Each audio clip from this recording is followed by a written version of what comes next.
Selamat pagi, selamat siang, selamat sore, dimanapun Anda berada. Terima kasih sudah meluangkan waktu untuk menonton video ini, dan selamat menikmati. Menurut Pedoman Umum Ejaan Bahasa Indonesia atau PUEBI, bahasa baku adalah bahasa yang digunakan sesuai dengan kaidah ejaan, tata bahasa, dan pilihan diksi yang telah ditetapkan secara resmi. Bahasa ini digunakan dalam ranah pendidikan, administrasi, pemerintahan, serta semua bentuk komunikasi yang bersifat formal.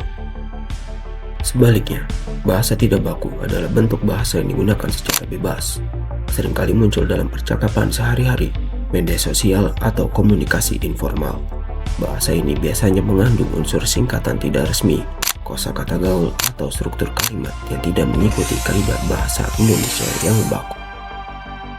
Situasi formal dalam komunikasi meliputi berbagai konteks seperti penyampaian presentasi akademik, penulisan surat resmi, percakapan dengan dosen atau atasan, proses wawancara kerja, maupun penyusunan dokumen administratif. Pada situasi-situasi ini, bahasa yang digunakan tidak hanya berfungsi menyampaikan informasi, tetapi juga merepresentasikan sikap profesional dan kesantunan penutur sesuai situasi. Budaya digital membuat bahasa menjadi lebih cair. Generasi muda terbiasa dengan bahasa ringkas, ekspresif, bahkan penuh istilah gaul. Dalam percakapan santai, hal ini bukan masalah. Namun, persoalan muncul ketika gaya bahasa tersebut terbawa masuk ke ruang formal. Penggunaan bahasa yang tidak sesuai dengan kaidah baku dalam konteks formal tidak hanya berdampak pada kejelasan pesan, tetapi juga mempengaruhi cara seseorang dinilai secara sosial dan profesional.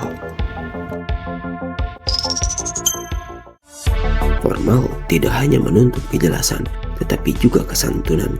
Bahasa baku secara alami membangun jarak sopan antara penutur dan lawan bicara, terutama dalam interaksi yang melibatkan otoritas seperti dosen, atasan, atau institusi. Ketika bahasa yang digunakan terlalu kasual, lawan bicara dapat merasa kurang dihormati meskipun tidak ada niat buruk dari penutur. Dari dua kalimat ini, pesan yang disampaikan sama, tetapi kesan yang ditangkap pendengar berbeda. Versi baku menghadirkan rasa hormat, sementara versi tidak baku menciptakan jarak profesional dan bisa dianggap kurang sopan, terutama jika di sana ada orang yang dihormati dalam ruang lingkup yang ada. Meskipun audiens yang ada adalah teman atau orang yang sudah akrab, tetap tidak etis dalam situasi formal. Dalam lingkungan akademik maupun profesional, kemampuan berbahasa menjadi salah satu indikator kredibilitas. Ketika seseorang menggunakan bahasa tidak baku dalam situasi formal, ia dapat dinilai kurang memahami etika komunikasi atau dianggap tidak siap secara intelektual. Hal ini secara tidak langsung mengurangi kepercayaan lawan bicara terhadap kompetensi penutur. Perbedaan yang harus dicermati di sini antara aku dan saya. Meskipun sama-sama kata baku, untuk kata ganti orang pertama, kata saya lebih tepat dalam situasi formal, sedangkan kata aku digunakan dalam percakapan akrab. Kalimat kedua secara otomatis membangun kesan bahwa pembicara paham konteks forum yang ia hadapi. Kredibilitas bukan hanya dibangun dari isi, tapi juga dari diksi. Jika penggunaan bahasa tidak baku terus dibiarkan di ruang formal, batas antara komunikasi resmi dan santai menjadi hilang. Kedua kalimat ini menjadi contoh dalam ruang publik seperti pidato, rapat, atau sidang akademik. Pilihan bahasa menentukan apakah sebuah acara terasa terarah dan terhormat atau hanya obrolan biasa.